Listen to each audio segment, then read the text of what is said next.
Manjiri Pokharkar ABP माझाच्या web exclusive मध्ये तुम्हा सर्व प्रेक्षकांचं स्वागत. तुम्हा सर्वांना धुलिवंदनाच्या रंगारंग शुभेच्छा.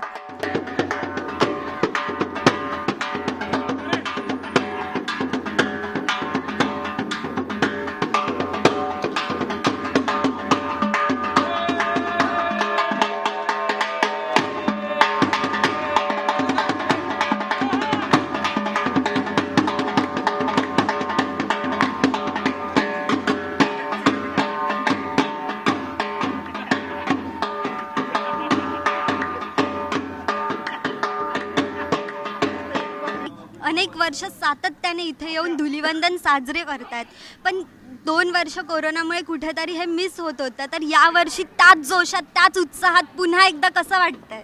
नाही, आता 2 वर्षाचे सगळं उट्टा भरून काढलंय. त्यामुळे 2 वर्षाचा जो साचून राहिलेला उत्साह होता तो आज सगळं एकत्र ओसंडून वाहतोय. त्यामुळे खूप मजा येते आणि देव करोनी हे उत्साहाचं वातावरण असंच कायम राहो.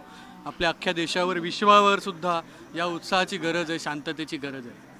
विजू सर, मला तुम्हाला एक खास प्रश्न विचारायचा आहे. या महिन्यात 4 सिनेमे प्रदर्शित झाले, झुंड, पावनखिंड, काश्मीर फाईल्स आणि गंगूबाई काठियावाडी. आणि 5वा सिनेमा RRR लवकरच प्रेक्षकांच्या भेटीला येतोय. आणि RRR सिनेमातील शिवाजी महाराजांची अंगावर शहारे आणणारी फ्रेम ट्विटरवरती प्रचंड ट्रेंड होती आहे.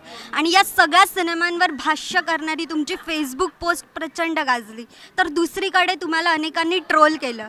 तर होळीत आपण सर्रास म्हणतो बुरा ना मानो होली आहे. तर लोकांना तुम्हाला बुरा ना मानो म्हणत काय सांगावं असं वाटतं?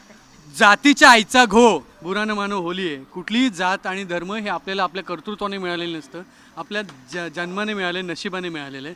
त्यामुळे त्याचा अभिमान बाळगा. पण तुम्ही त्या अभिमानाचा जेव्हा दुराभिमान होतो त्यावेळेला मग हा सिनेमा आमचा, हा सिनेमा तुमचा. मग RRRमध्ये जर एक छत्रपती शिवरायांची फ्रेम दिसली तर आपल्याला अभिमान वाटायलाच पाहिजे, पण त्यात वेगळं काही नाही आहे. म्हणजे आपले शिवराय इतके मोठे होतेच की त्या अख्ख्या भारताने त्यांचा आदर्श घ्यावा. तर फक्त त्यासाठी म्हणून तो सिनेमा आणि त्या सिनेमावरच्या कमेंट चालणं चुकीचं आहे. एकूणच तो सिनेमा म्हणून त्याच्याकडे बघा, तो व्यवसाय आहे. मी नेहमी सांगतो, सिनेमा ही व्यावसायिक कला आहे. तो व्यवसाय करण्यासाठी जे करतात त्याच्यात तुम्हाला आवडेल किंवा नाही आवडणार, हे 2च ऑप्शन असू शकतात. हा माझ्या जातीचा, हा माझ्या धर्माचा, हे ऑप्शन नको. बुरा न मानो, लेकिन ऐसे मानने वाले सब लोगों के आईचा गो. करेक्ट 100%. अभिनयाची उधळण तर तुम्ही नेहमीच करत असतात, पण आज रंगांची उधळण करताना कसं वाटतंय?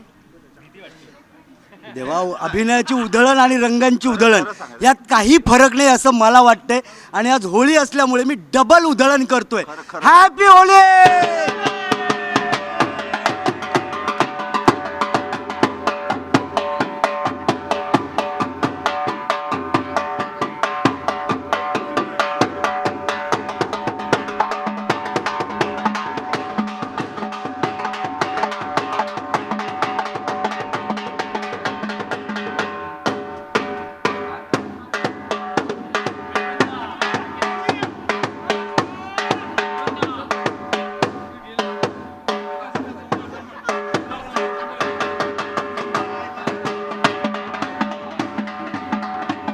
उघडा डोळे, बघा नीट.